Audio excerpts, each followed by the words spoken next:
Daniel snatched the Rolex box from her hands before she could even finish speaking. He didn't say thank you. He laughed, loud, sharp, cruel, right into the microphone in front of 300 guests.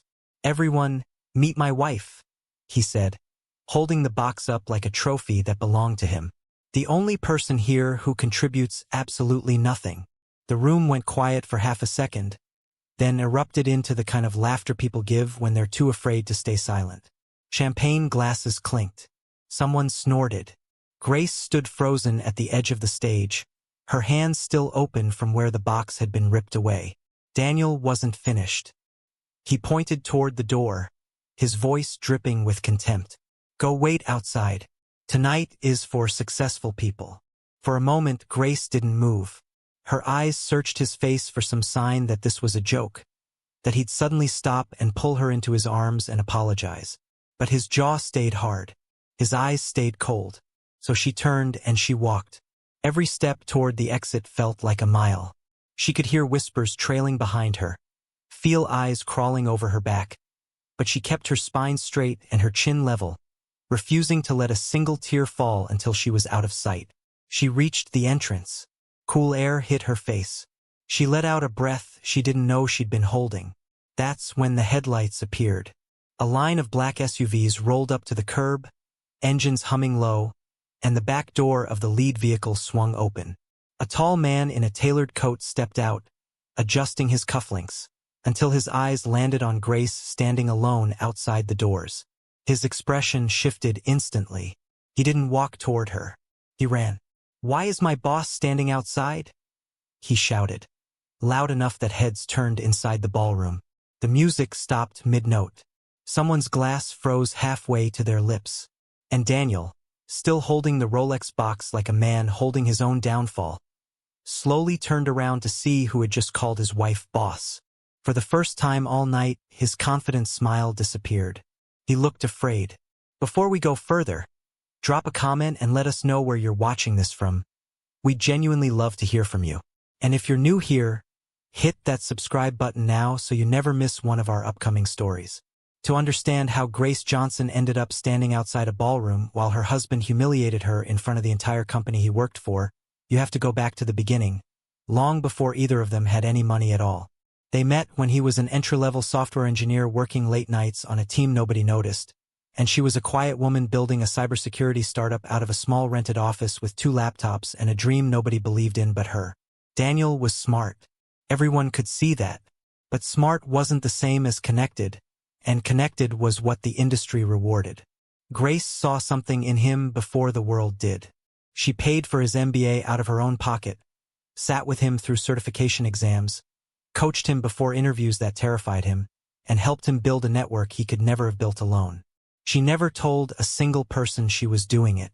She didn't want credit. She wanted him to walk into every room believing he'd earned his place, because in her mind, believing that would make him better, stronger, prouder. "You did this," she told him after his first big promotion, squeezing his hand across a small kitchen table neither of them could really afford. "I just believed in you. You did the rest." He kissed her hand that night like she was the center of his universe.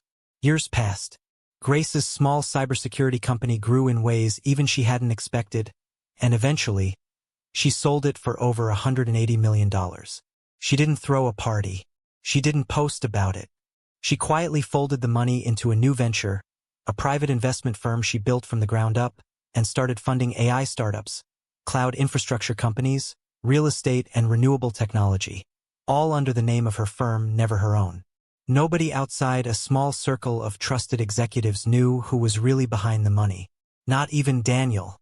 While Grace was quietly becoming one of the most powerful investors in the industry, Daniel was climbing the corporate ladder, and somewhere along the way the climbing changed him. Every promotion came with a new title, a new watch, a new car, a new circle of people telling him how brilliant he was. He started measuring his worth in things he could show off instead of things that actually mattered. He stopped introducing Grace with pride. "She stays home," he'd say when colleagues asked about his wife, waving the question away like it was beneath the conversation. He never noticed how her face fell each time he said it. He never asked why she disappeared for hours during business days, why board members occasionally called the house and lowered their voices with a strange kind of respect, why executives at company events sometimes greeted her with a nod that felt oddly formal for someone he introduced as just his wife. He never asked because he never thought to. He assumed he already knew everything about her. The mistreatment crept in slowly, the way water finds cracks in a foundation. At first, it was small comments. "You wouldn't understand business, Grace. Please don't embarrass me in front of the executives tonight. Wear something simple. Nothing that draws attention." Then it became something colder. He started leaving her off VIP guest lists for company dinners. He'd walk into events with Olivia Bennett, his colleague from marketing, on his arm instead, laughing at her jokes, introducing her to senior leadership while Grace sat at home, waiting for a phone call that rarely came. "Where were you tonight?" Grace asked once, her voice quiet, careful, the way it always was when she was trying not to start a fight she already knew she'd lose. Daniel barely looked up from his phone. "It was a work thing. You wouldn't have enjoyed it. I would have liked to be asked. Don't make this into something it isn't." She stopped asking after that. What Daniel never realized, what he never once stopped to question, was that his entire lifestyle was built on a foundation he hadn't laid himself. The condo he loved to remind her existed because of him was paid for every single month by Grace's investment company. The Range Rover he drove to impress clients, the ski trips to the mountains, the anniversary trip to the coast that he'd bragged about to his coworkers as proof of how far he'd come. All of it quietly funded through accounts with her name buried deep in the paperwork, hidden behind corporate structures designed to protect her privacy, not to deceive him. At least that's what she told herself.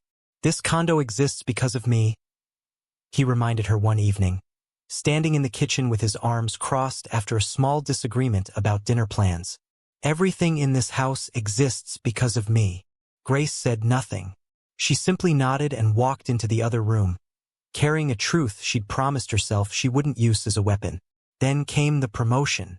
Daniel was being elevated to regional vice president, the biggest title of his career, and the company was throwing a lavish ballroom event to celebrate, the kind of event with open bar, live music, and half the executive board in attendance.